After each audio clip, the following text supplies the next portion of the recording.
certains facteurs certaines données qui sont suivies, qui augmentent, comme le facteur R de reproduction, donc qui a dépassé le niveau 1, mais il y a encore une diminution assez claire et une tendance à la diminution dans les cas graves et dans le nombre de décès dans le pays.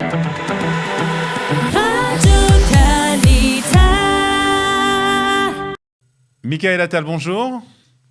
Bonjour Olivier. Bon, merci d'être avec nous ce matin. Vous êtes professionnel de la santé en Israël et on va parler un peu de la situation en Israël avec une augmentation du taux de contamination avec ce fameux indice R qui est le taux de reproduction de la maladie, du virus. Un taux qui augmente. Alors, on n'est pas dans une situation catastrophique, mais un peu alarmante quand même. Le facteur R a une tendance à grimper ces derniers jours. Alors, il a l'air de se stabiliser d'ailleurs ces dernières 24 heures. À partir du moment où il dépasse le stade de 1, ça veut dire que le virus se propage. Donc, peut-être pas encore dans les normes européennes telles qu'on peut le voir actuellement, mais à surveiller en tout cas pour avoir une véritable tendance pendant la période qui arrive, surtout en période de... C'est ça, c'est la période qui arrive, c'est la période de Hanouka. Pour le moment, le gouvernement a décidé de laisser les fêtes, les représentations, les concerts, etc., qui vont avoir lieu pendant Hanouka. Est-ce que ce n'est pas une décision un peu dangereuse ? C'est à suivre, une fois de plus. On ne sait pas vers quoi l'on va, mais tout peut changer du jour au lendemain. Pour l'instant, ce n'a pas la décision qui a été prise de ne pas aggraver les confinements ou de faire marche en arrière, mais de ne pas non plus avancer en permettant d'autres facilités et une diminution des règles qui avaient été établies depuis l'été dernier. Alors, qui sont les personnes qui sont contaminées ces dernières semaines ? On parle d'une augmentation particulièrement chez les enfants. C'est surtout les enfants. Si on regarde les chiffres au quotidien, c'est à peu près 2/3 des personnes qui sont infectées en Israël.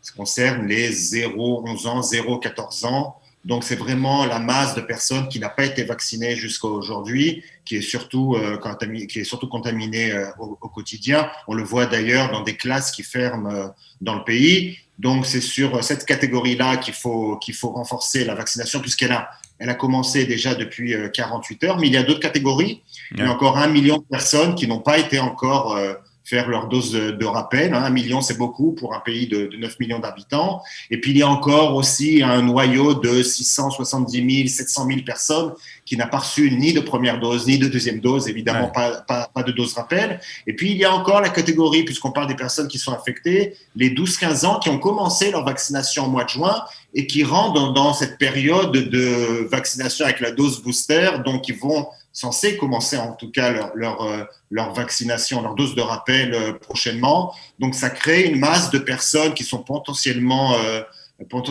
affectables, si on peut les appeler comme ça, et qui font que, en général, dans le pays est bien vacciné, les choses se maintiennent comme il faut, mais il y a quand même un potentiel d'aggravation sanitaire.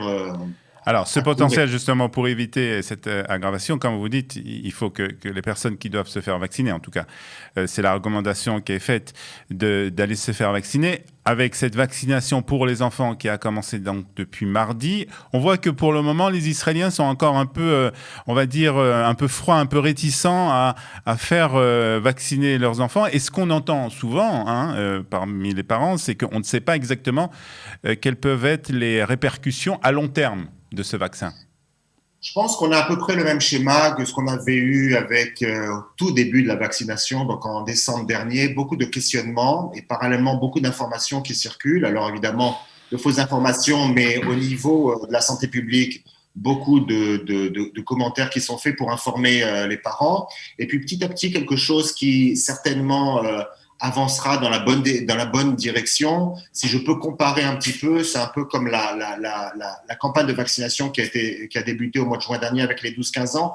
Ça a démarré très timidement et on voit aujourd'hui que 60% de cette tranche d'âge est vaccinée. Donc, laissons le temps aux choses Donnons le temps justement pour rassurer les parents. Il y a un travail extraordinaire qui est fait, notamment au niveau des médecins, des pédiatres, pour pouvoir être au contact de leurs patients et faire les choses justement maintenant que la 4e vague est terminée, faire les choses non pas dans l'urgence et prendre le temps de faire les choses comme il faut. Alors, comme on vous l'avait dit, donc encore 1 million de personnes n'ont pas reçu le 3e vaccin, qui est un chiffre quand même encore assez important.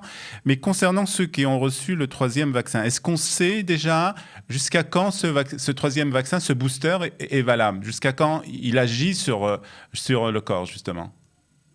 Impossible de répondre à cette question. On sait qu'il est encore efficace. Aujourd'hui, presque 6 mois après, on voit dans les données qui ont été publiées dans les études, la 3e dose est vraiment beaucoup plus efficace même que la première, que la 2e dose.